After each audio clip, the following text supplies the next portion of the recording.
Pessoal, qual é o custo do Brasil em cima do que a gente exporta de produtos agrícolas para o mundo inteiro? O que é que pesa?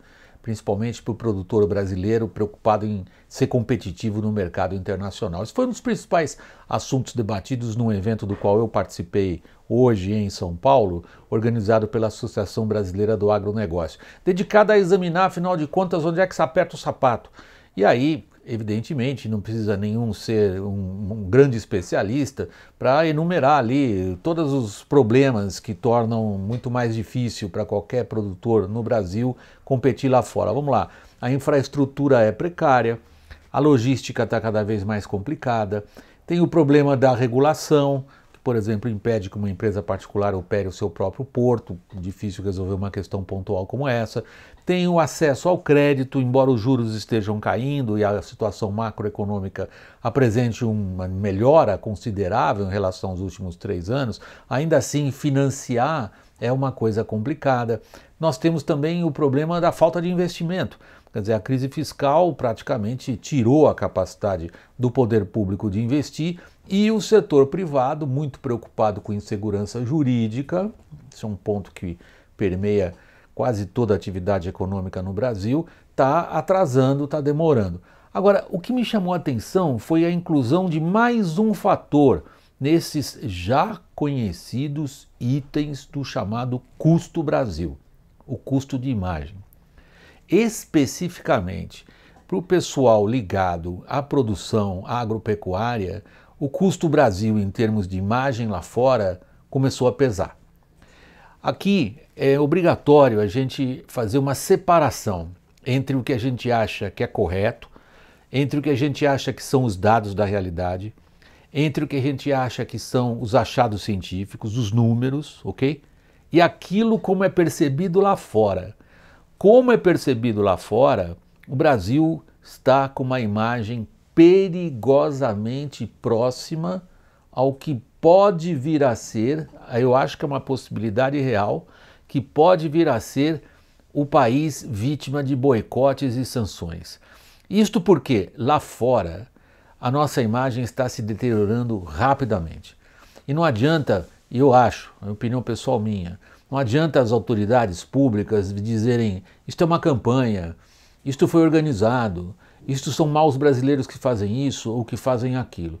Eu prefiro lidar com os dados tais como eles são. E os dados da percepção em relação às políticas ambientais do atual governo brasileiro lá fora são catastróficos. Posso repetir? Catastróficos em termos de imagem.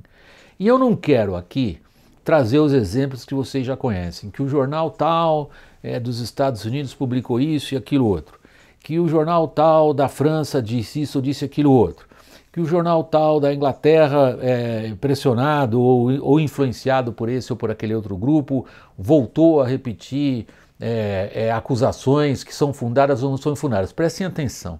Por que eu acho que é preocupante? Nesse evento participou o presidente da COFECO.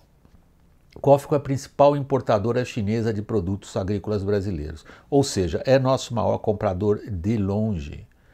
O dia era muito interessante, porque deteriorou-se fortemente a relação econômica, comercial e financeira entre Estados Unidos e China, abrindo evidentemente, pelo menos por enquanto, oportunidades interessantes para exportadores brasileiros. Vocês vejam que nessa segunda-feira, 5 de agosto, os chineses decidiram parar de comprar produtos agrícolas americanos. Cabe agora a nós, brasileiros, ocupar essa brecha. Porém, o que o chinês repetiu ali para uma plateia seleta de pessoas ligadas ao agronegócio? Que eles, chineses, acreditam em sustentabilidade. A palavra sustentabilidade foi tão repetida por esse chinês a ponto de deixar o pessoal até sorrindo na plateia, perguntando se aquilo é para valer. É para valer. A ideia deles, do nosso principal comprador, é que a economia tem que ser verde. E olha que eles não estão falando isso da perspectiva de, digamos, pessoas engajadas em campanhas, pessoas tomadas por ideologização, pessoas ligadas aos interesses comerciais contrários dos nossos competidores e por aí vai. Nós estamos falando do nosso principal parceiro comercial comprador dos nossos produtos que quer insistir em sustentabilidade, portanto, em combater mudanças climáticas. O que mais chamou a atenção é que o chinês está se propondo a ajudar a gente a fazer isso.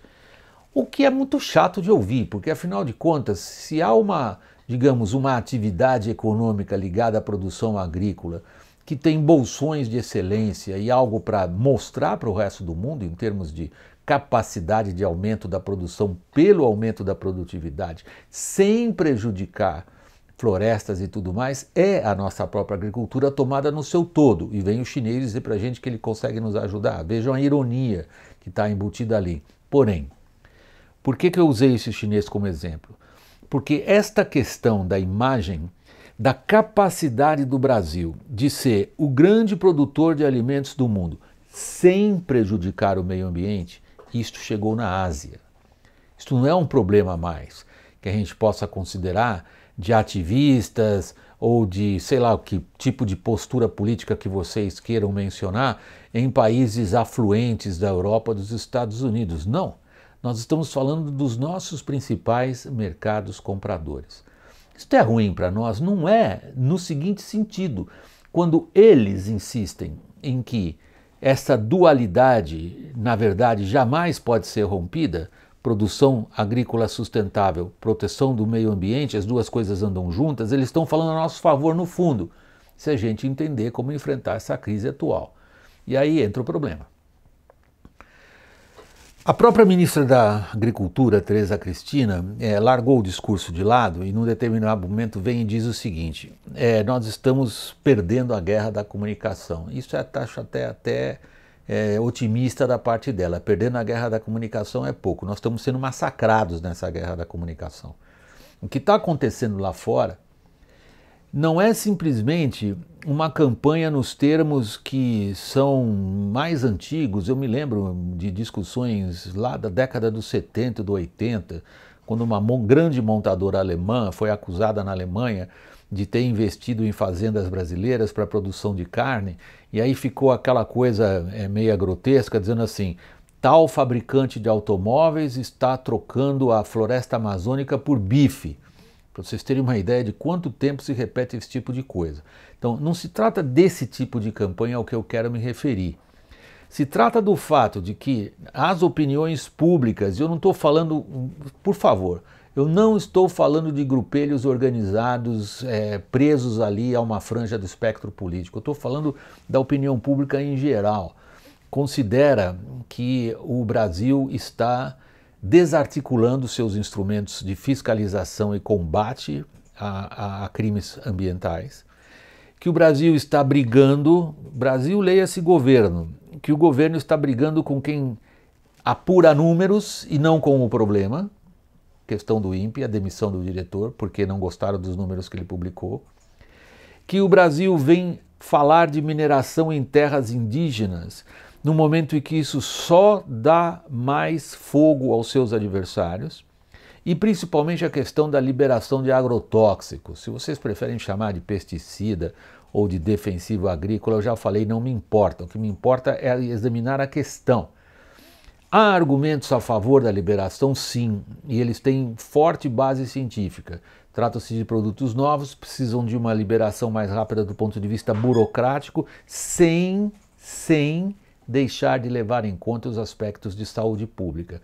Como que esse debate está se dando? De forma extraordinariamente prejudicial do ponto de vista da imagem do país. E aí, para terminar, o que me deixa preocupado realmente, quando eu olho para essa situação lá fora, é o fato de que a imagem está pulando para além das questões da exportação de produtos agrícolas, está ficando uma imagem do país. Então, queria chamar a atenção para a seriedade desse momento e para a necessidade de se estabelecerem estratégias eficazes. Não é só de contratar agência de publicidade e fazer filminho ou de organizar evento aqui ou ali. Há uma importante discussão que o poder público tem que ser capaz de levar com a sociedade brasileira e se temos os exemplos e os bons argumentos, eles têm que aparecer. Pessoal, muito obrigado, até o próximo vídeo.